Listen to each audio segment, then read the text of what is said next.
안녕하세요. 오늘도 사연살롱을 찾아주셔서 감사합니다. 결혼 5년차 여성이에요. 행복한 가정은 서로 닮았지만 불행한 가정은 모두 저마다의 이유로 불행하다. 소설 안나 까레리나의 첫 구절인데요.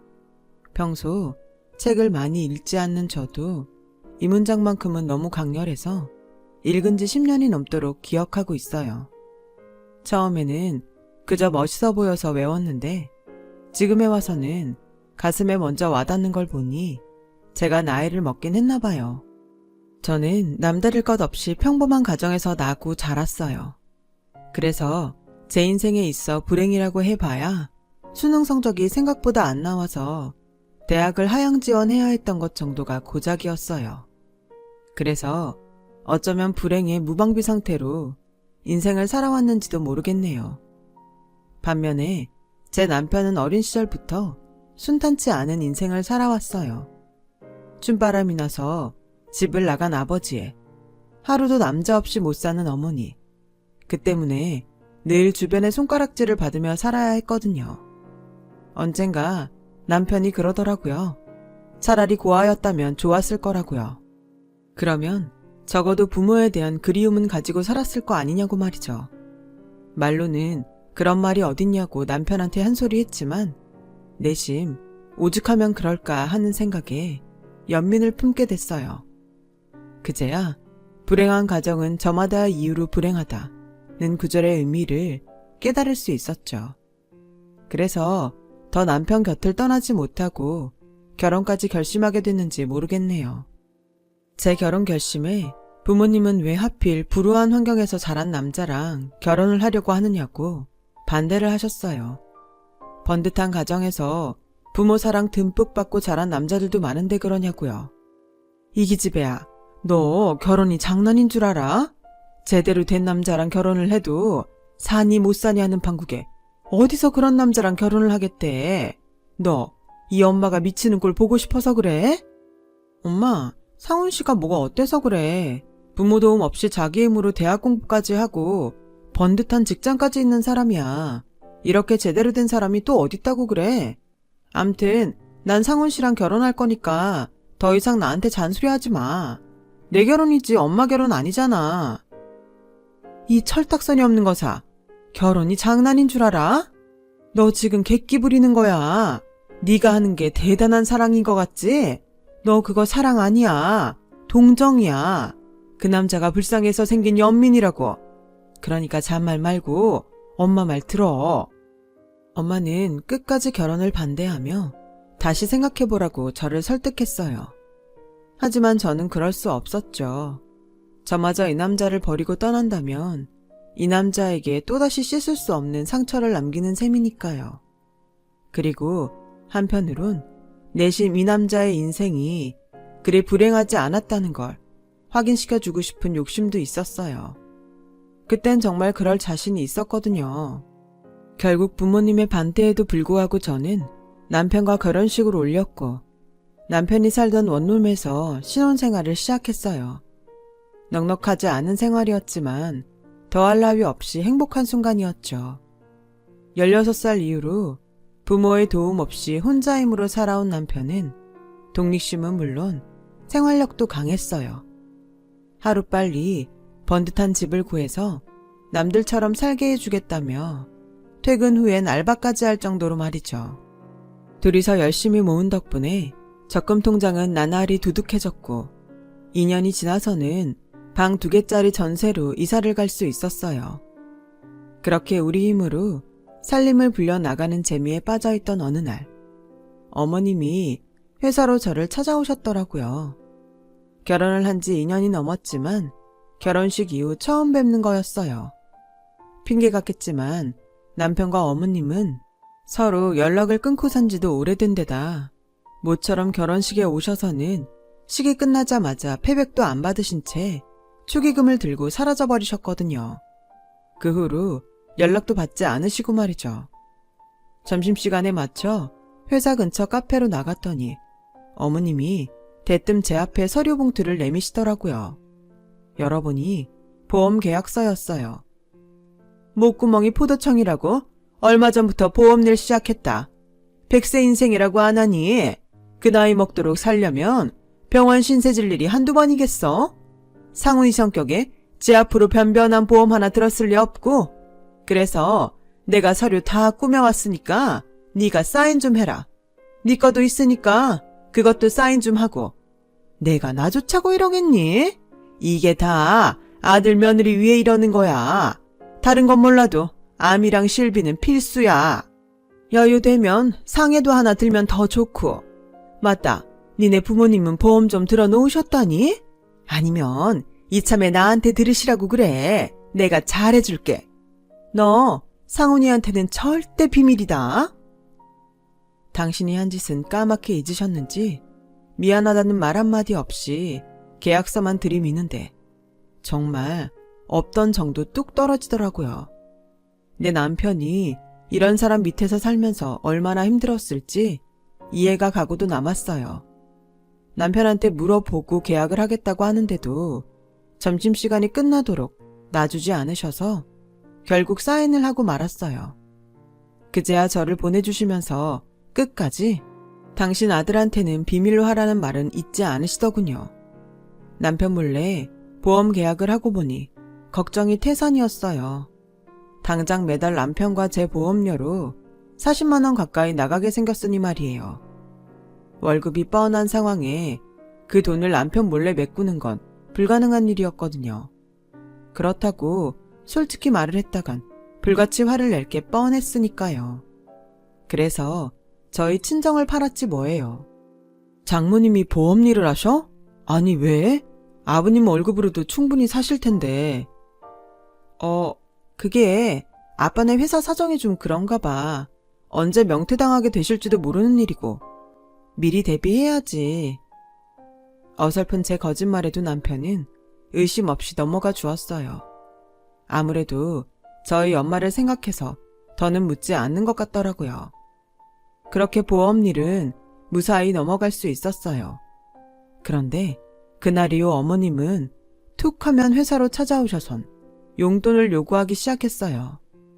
온몸은 명품으로 휘감고도 가실 땐 꼭 택시비까지 챙겨가셨죠. 그렇게 뜯어가는 돈은 고스란히 제 용돈으로 채워야 했어요. 안 그래도 보험료 때문에 변변히 옷도 못 사입고 지내는데 벼룩의 간까지 털어먹는 시어머니 때문에 식비까지 줄여야 할 판이었어요. 그래서 참다 못해 더는 못 드린다고 했더니 글쎄, 그럼 보험 약관 대출이라도 받아줘. 이 없으면 잇몸이라고 하지 않니? 이러는 거 있죠. 아, 정말 어떻게 인생을 살면 저렇게 뻔뻔할까 싶을 정도로 철면피더라고요. 이렇게 질질 끌려다니다간 앞으로는 더 크게 뜯길 것 같아서 작정하고 얘기했어요. 정 그렇게 돈이 필요하시면 상원 씨한테 직접 얘기하세요. 저요, 어머님 때문에 애꿎은 친정 엄마까지 팔아가며 보험까지 들어드렸는데요. 이제 더는 못하겠어요. 이건 뭐 날라리 삥 뜯는 것도 아니고 툭 하면 오셔선 돈 내놓으라고 하시면 어떡해요. 직장인 월급 뻔한데 어쩜 이러실 수가 있냐고요. 어머니 몸에 걸치고 있는 옷이며 백이랑 구두만 팔아도 몇 달은 실컷 쓰실 것 같은데 앞으로는 저한테 돈 달라고 그러지 말고 그 명품들 팔아 쓰세요. 한 번만 더 저희 회사로 찾아오시면 저 상훈 씨한테 보험 일까지 죄다 말해버릴 거예요. 아셨어요? 그러니까 앞으로는 저한테 이러지 마시고 아드님 찾아가서 해결하세요. 목에 핏대를 세워가며 소리치는 바람에 주변에 얼굴은 팔렸지만 그래도 그 덕에 더는 시어머니한테 시달리진 않았어요. 그렇게 한 고비를 넘겼다 생각하던 그때 생각지도 않았던 시련이 불어닥쳤어요. 언제부턴가 남편이 피곤하다는 말을 입에 달고 살기 시작했는데 얼마 지나지 않아 코피를 흘리는 일도 잦고 안색도 창백한 게 몸에 문제가 생긴 것 같았어요. 걱정이 돼서 병원에 가보자고 했지만 남편은 회사 일 때문에 신경을 써서 그런 거라고 대수롭지 않게 넘기더군요. 그래서 남편이 주말에 편히 쉴 수 있도록 집안일도 제가 도맡아 하곤 했는데 그렇게 쉬고도 피곤한 기색은 역력했어요. 급기야 빈혈도 심해지고 무엇보다 정상 체중이던 사람이 눈에 띄게 체중이 줄어서 불과 몇 달 사이에 완전 딴 사람이 돼버렸지 뭐예요. 그런데도 남편은 한사코 병원에 가기를 거부했어요. 결국 참다 못한 저는 병원에 가는 게 무서워서 이러는 거야? 누가 봐도 문제가 있는데 왜 병원에 안 가겠다는 거야? 당신 잘못되면 난 어쩌라고? 나 청산 과부 만들 거야? 그럴 거냐고. 당장 병원 안 가면 나 당신 안 봐. 자기 몸도 제대로 못 챙기면서 무슨 가장 노릇을 하겠다고 그래? 당장 일어나. 당장 병원 가자고. 결혼하고 처음으로 제가 화를 내는 모습을 본 남편은 그제야 아무 말 않고 저를 따라 병원으로 향했어요. 네? 급성 골수성 백혈병이라고요? 청천벽력 같은 소리였어요. 게다가 당장 치료를 받지 않으면 1년 내에 사망할 확률이 높다고 하더라고요. 그 말에 정신이 멍해졌어요. 그건 남편도 마찬가지였죠. 의사 선생님은 당장이라도 입원해서 치료를 시작해야 한다고 했지만 남편은 회사에 먼저 알리고 입원을 하겠다며 일단 병원을 나섰어요. 그날따라 유난히 하늘은 맑았고 멀뚱히 서서 하늘만 올려보는 남편을 보니 억장이 무너져 내렸어요. 하늘은 저 남자에게 얼마나 많은 불행을 안겨줘야 만족하려는지 원망스럽더군요. 그런데 남편이 피식 웃는 거예요. 어릴 때 난 우리 아빠가 구두가게 사장인 줄 알았어. 우리 집 신발장은 아빠 구두로 가득했었거든. 그중에 제일 눈에 띄는 하얀 구두가 있었는데 하루는 그 구두를 신고 방 안을 뛰어다니다가 아빠한테 들켰지 뭐야. 아빠한테 혼날까봐 엄청 겁에 질렸는데 그런 날 보고 아빠가 뭘 했는지 알아? 기분이 어때? 그 구두를 신고 있으니까 하늘을 나는 것 같지 않아? 그 말을 하는 아빠의 얼굴이 그렇게 행복해 보일 수가 없었어. 그게 내가 기억하는 아빠의 마지막 모습이야. 자기야, 나 살고 싶어. 살아서 나도 아빠처럼 행복하고 싶어. 나 정말 한 번이라도 내 행복을 위해서 살아보고 싶다고. 죽기 싫어. 나 정말 죽기 싫다고.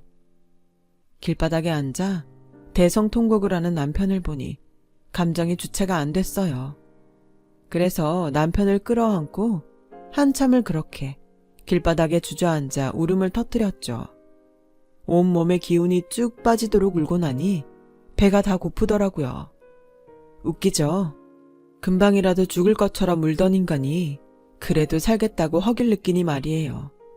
그런데 그 순간 남편 배에서도 꼬르륵 소리가 나지 뭐예요. 그 바람에 웃을 기운도 없던 우리는 타이어 바람 빠지는 소리를 내며 킬킬거리고 웃었다니까요. 근처 분식집에 들어가 라면을 먹는데 지금껏 먹어본 라면 중에 최고로 맛있더라고요. 그때 결심했어요. 무슨 일이 있어도 남편을 살리겠다고요. 하지만 갑작스레 닥친 일이라 뭐부터 어떻게 처리해야 할지 도무지 감이 안 잡히더라고요. 그래서 일단 보험 문제도 있으니 시어머니한테 전화해 상황을 전했어요. 거 봐라. 내 말 듣고 보험 들길 잘했지? 이래서 어른 말 들으면 자다가도 떡이 생긴다고 하는 거야. 나 아니었으면 어쩔 뻔했어. 근데 설마 너 지금 나한테 골수이식하게 내 골수 내놓으라고 전화한 건 아니지? 그런 거면 난 절대 못한다. 아무리 내가 낳은 자식이지만 나는 무서워서 그런 건 못해. 그러니까 다른 기증자 찾아봐. 글쎄 이러지 뭐예요. 아니 누가 자기더러 골수를 빼달라고 그랬어요? 어떻게 엄마가 돼서는 자기 아들이 시한부 판정을 받았다는데도 걱정은커녕 골수 못 준다는 소리부터 한대요. 그러고도 엄마라고 할 수 있나요? 정말 인간 같지도 않았어요. 더는 얘기할 가치도 못 느끼겠더라고요. 그래서 알았다고 하고는 바로 전화를 끊어버렸어요. 어찌나 화가 나던지 전화를 끊고도 한참이나 화가 가라앉지 않더라고요. 솔직히 골수이식은 생각도 않고 있었는데 대놓고 그런 소리를 들으니 내 남편이 불쌍해서 눈물이 나더군요. 그래서 엄마한테 전화해 이 얘기를 했더니 엄마가 한참을 말이 없는 거예요. 통화가 끊겼나 했는데 그때 수화기 너머로 엄마의 흐느낌 소리가 들렸어요. 결혼을 반대할 때 그렇게 매몰차던 엄마가 말이에요. 엄마는 울음 섞인 목소리로 일단 하루빨리 입원부터 시키라고 하더군요. 그리고는 제게 그러셨어요. 마음 굳게 먹어 이거사. 네가 이런데 이서방은 오죽하겠니. 괜히 아픈 사람 마음 쓰게 하지 말고 굳건하게 버텨. 행여라도 이서방 앞에서 약한 모습 보이지 말고. 알았지? 병원비는 어떻게든 마련해 줄 테니까. 그 말에 참았던 울음이 터져버렸어요. 엄마한테 고맙고 미안하기도 하고 생각할수록 제 남편이 가여워서요. 전화기를 붙들고 한참을 우는 저를 엄마는 묵묵히 다독여 주셨어요. 그렇게 엄마랑 통화를 마치고 나니 그래도 조금은 속이 풀리는 것 같더군요. 그래서 남편 앞에선 평소처럼 담담하게 대할 수 있었어요. 엄마 말대로 그래야 남편이 덜 힘들 것 같았거든요. 회사의 사정을 이야기하고 퇴직을 한 남편은 며칠 뒤 병원에 입원을 했어요. 저는 회사의 사정을 말하고 휴가를 받았어요. 남편도 퇴직한 마당에 저마저 직장을 잃으면 병원비는 물론 생활도 불가능했으니까요. 다행히 회사에서도 그런 사정을 이해해 주었고 덕분에 휴가를 얻을 수 있었어요. 병원에선 남편 상태가 안 좋으니 가급적 빨리 골수 이식을 하는 게 최선이라고 했지만 그게 어디 마음처럼 되나요? 피를 나눈 형제라도 있다면 기대를 해보겠지만 부모조차 대놓고 거절을 하는 마당에 뭘 기대하겠어요. 그래서 혹시나 하는 마음에 제가 검사를 해보았지만 역시나 적합하지 않다는 결과가 나오더라고요. 이제는 모든 걸 하늘에 맡길 수밖에 없는 상황이었어요. 병원에서도 일단은 항암 치료를 하면서 적합한 기증자를 나오길 기다리자고 하더군요. 아무래도 장기전이 될 수 있으니 조급해 말라면서요. 하지만 아무리 마음을 다잡아도 순간순간 무너져버리곤 했어요. 왜 이런 불행이 내 가정에 찾아왔나. 또 하늘이 원망스럽기도 했고요. 남편 앞에선 아무렇지 않은 척 했지만 병원을 나서는 순간부터 눈물이 마르지 않을 정도로 저는 무너지고 있었죠. 만약 남편에게 적합한 기증자가 나타나지 않는다면 그땐 어쩌나 하루하루 속이 타들어갈 뿐이었어요. 그렇게 그날도 울면서 집에 돌아왔는데 현관문 앞에서 낯선 사람이 서성이고 있지 뭐예요. 그래, 누구냐고 물었더니 다짜고짜 왜 이제 왔냐며 배고프니까 일단 들어가서 밥부터 먹자는 거예요. 황당해서 경찰을 부르겠다고 했더니 상훈이 애비다. 못 믿겠으면 상훈이 엄마한테 전화해보든가. 확인할 사람이 시어머니 뿐이라서 전화를 해봤더니 아버님이 맞다고 하더라고요. 그러면서 그러는 거예요. 혹시 아니? 그 인간 골수가 성훈이랑 일치할지? 그러니까 잘 구슬려봐. 그 인간이 원래 모질지 못해서 잘만 하면 넘어올지도 몰라. 간사하게도 그 말에 아버님이 그렇게 반가울 수가 없더라고요. 그래서 집으로 모시고 들어가 냉장고를 털어 한상을 차려드렸어요.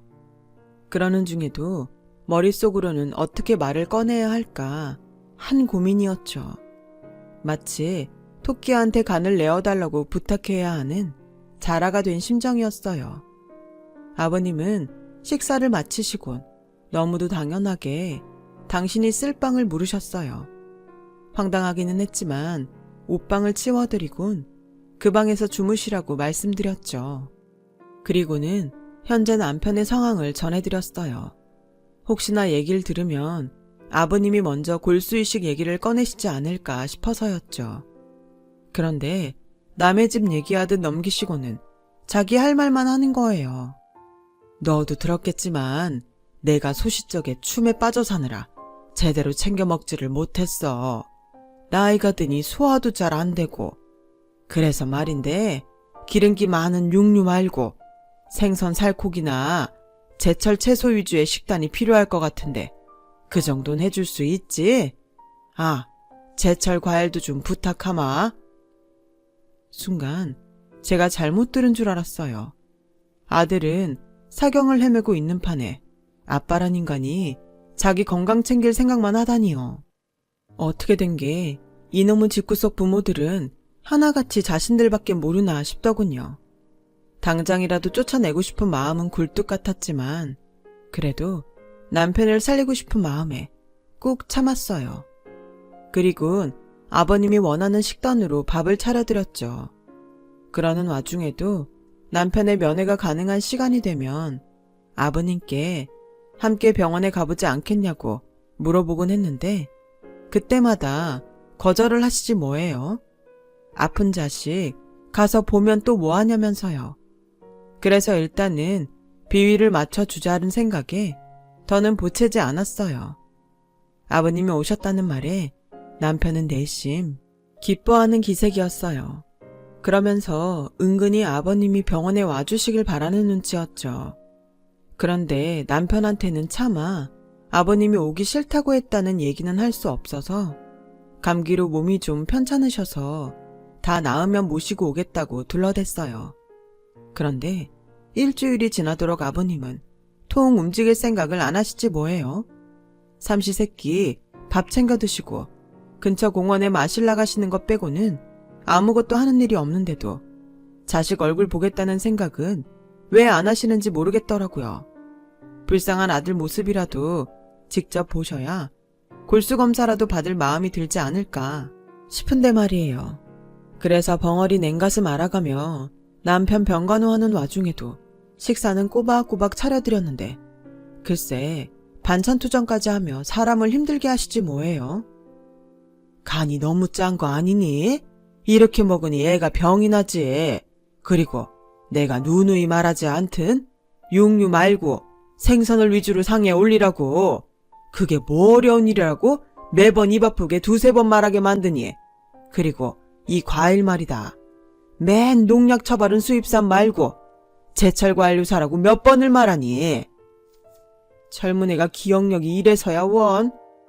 참는 것도 한계가 있지. 남편 병수발하면서 기껏 밥 차려 먹였더니 끝도 없이 사람을 부리려 들더라고요. 그래서 볼멘 소리를 좀 했더니 하루 종일 나가서는 안 돌아오시지 뭐예요. 설마 이대로 가버리신 게 아닌가 걱정이 돼서 온 동네를 다 휘젓고 찾아다녔는데 어머님한테 전화가 온 거예요. 그 인간이 뭐 주워 먹을 게 있다고 거길 찾아갔나 했더니 그게 다 보험금 노리고 간 거였더라고. 회사 근처로 찾아와선 상훈이 앞으로 보험은 들었는지 이번에 보험금은 얼마나 타는지 꼬치꼬치 캐묻지 뭐냐. 이 인간 그 돈 노리고 네 집 찾아간 게 분명해. 안 그래도 평소 안방 서랍이며 거실장을 뒤진 흔적이 있어서 이상했는데 어머님 말을 듣고 보니 보험 약관을 찾으려고 그랬던 게 분명했어요. 차에 두고 잊고 지냈던 터라 결국 어머님을 찾아간 모양이었죠. 그래도 혹시나 아들 걱정에 찾아온 게 아닐까 기대했는데 기대가 배신감으로 변하자 눈에 뵈는 게 없더군요. 그래서 그 길로 집에 돌아가 가방에 아버님 짐을 챙겨 현관에 던져뒀어요. 잠시 뒤 아무 일 없다는 듯 돌아온 아버님은 현관에 놓인 가방을 보시곤 제게 병원에 가져갈 짐이냐고 묻더군요. 왜요? 저 병원 가면 보험 계약서 찾아서 도망치시게요? 근데 어쩌죠? 제가 어머님한테 들은 보험이라 아무리 아버님이 계약서 들고 가도 소용없어요. 아버님한테 돈 안 내준다고요. 어쩜 죽어가는 아들한텐 관심도 없고 그저 아들 목숨값에만 연연하세요. 그 돈 빼먹자고 십수년 발길 끊고 살다가 찾아온 거 내가 모를 줄 알아요? 어떻게 부모 노릇은 할 생각 없으면서 대접받기만 바라냐고요. 저요, 아버님이랑 어머님처럼 이기적인 인간들은 처음 봐요. 자식만 낳았다고 부모가 아니에요. 그건 짐승도 다 하는 짓이라고요. 그 나이 먹도록 뭐 하다가 자식 목숨값까지 탐낼 만큼 빈곤해지셨어요? 아버님, 행복 찾아 춤추고 다니다 그렇게 되신 거잖아요. 그럼 그렇게 끝까지 사셨어야죠. 자식 목숨값 탐내지 말고 천벌 받으실 거예요. 하늘이 안 주면 저라도 아버님 천벌받게 할 거라고요. 자식이 죽어가는데도 자기 아픈 것만 생각하는 어머님도 그렇고 이런 와중에 자기 입에 들어갈 음식만 챙겨가며 아들 죽을 날만 기다리는 아버님이나 정말 구역질나게 역겨운 인간들이네요. 이런 사람들을 부모라고 둔 내 남편이 불쌍해서 미치겠다고요. 그러니 당장 나가세요. 저는 아버님이랑 한 공간에서 숨 쉬는 것도 싫으니까 당장 나가라고요. 저는 짐가방과 함께 아버님을 문 밖으로 떠밀었어요. 그리곤 현관문을 걸어 잠그곤 안방으로 들어가 버렸어요. 그리곤 분이 풀리지 않아서 씩씩대며 한참을 울고서야 잠이 들고 말았어요. 그렇게 시간은 흘러 더는 항암 치료도 할 수 없는 상황에 이르게 되었고 남편 상태는 점점 악화되고 있었어요. 이젠 정말 이식밖에는 기댈 방법이 없는 상황이었죠. 그래서 아버님을 찾아와 강제로라도 검사를 받게 할까 생각하고 있던 차에 코디네이터한테 전화가 왔지 뭐예요. 네? 적합한 골수를 찾았다고요? 기적이 있다면 이게 기적이 아닐까 싶을 정도로 감사하는 마음뿐이었어요. 기쁜 마음에 한 걸음에 병원으로 달려갔더니 남편은 이미 알고 있었어요.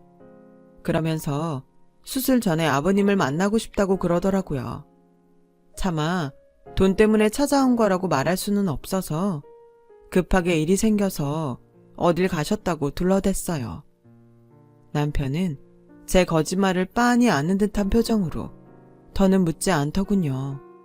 그리고 드디어 남편의 골수 이식 수술 날이 되었고 기도하는 마음으로 수술실 앞에서 기다리던 저는 주치 선생님한테 수술이 잘 됐다는 말을 전해 듣고서야 안심할 수 있었어요.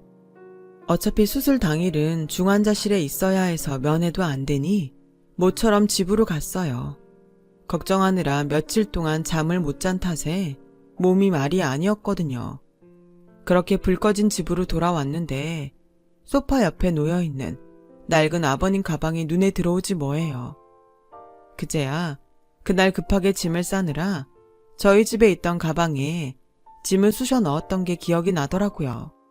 혹시 중요한 물건이라도 들었는데 그냥 내보낸 게 아닌가 걱정이 돼서 가방을 열었는데 글쎄 그 안에서 생각지 못한 서류가 나오지 뭐예요.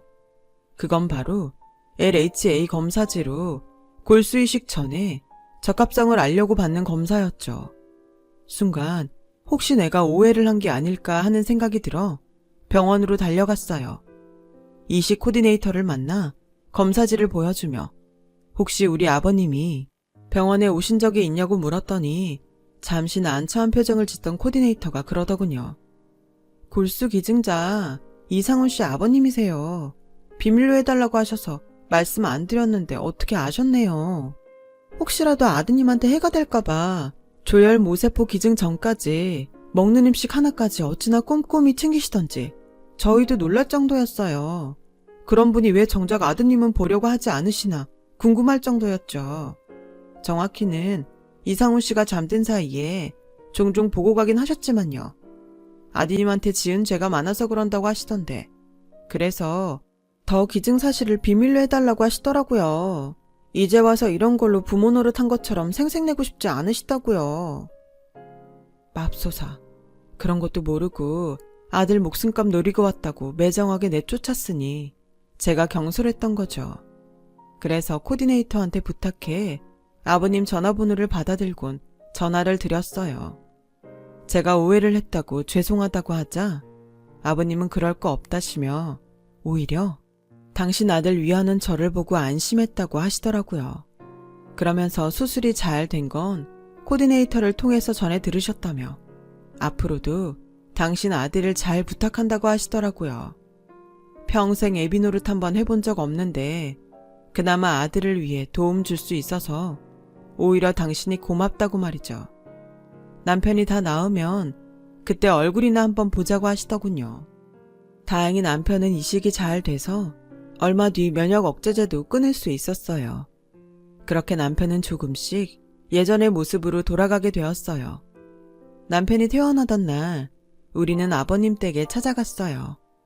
어머님과 이혼 후 쭉 혼자 살아오신 아버님 집에는 집안 곳곳에 오랜 시간 홀로 살아오신 흔적들로 가득했어요.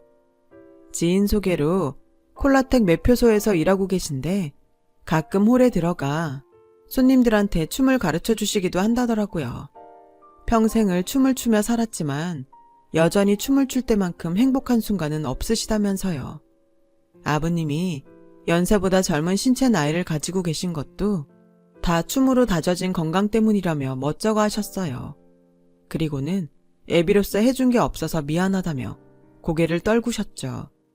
저는 아버지 덕분에 태어났고 아버지 덕분에 다시 태어나는걸요. 이것보다 감사한 희생이 어딨나요. 그런데 해주신 게 없다뇨. 이제는 제가 아버지께 해드릴 차례인걸요. 정말 감사합니다, 아버지. 남편은 아버님과 서로를 끌어안고 한참을 소리 죽여 울었어요. 이럴 땐 펑펑 울어도 되건만 부자가 똑같이 그렇게 소극적이네요. 그 후로도 우리 부부는 종종 아버님 댁에 찾아가 식사도 같이 하고 드라이브도 다니고 있어요. 아, 어머님이요? 어떻게든 아들 보험금을 뺏어 쓰려고 혈안이 돼서 저희 회사로 찾아오길래 결혼식 축의금에 대한 절도죄로 형사 고발하겠다고 했더니 꽁지가 빠지게 도망가선 연락도 없네요. 사람은 고쳐 쓰는 거 아니라더니 저희 시어머니를 보면 그 말이 틀린 말은 아닌 것 같아요. 남편과 저 아버님께 잘하며 앞으로 더 잘 살아보겠습니다. 제 사연을 들어주셔서 감사드려요. 건강이 최고입니다. 항상 건강하시고 행복하세요. 여러분, 사연 댓글에 응원과 현명한 조언 부탁드려요. 좋아요와 구독은 저에게 큰 힘이 됩니다. 오늘도 좋은 일 가득하세요.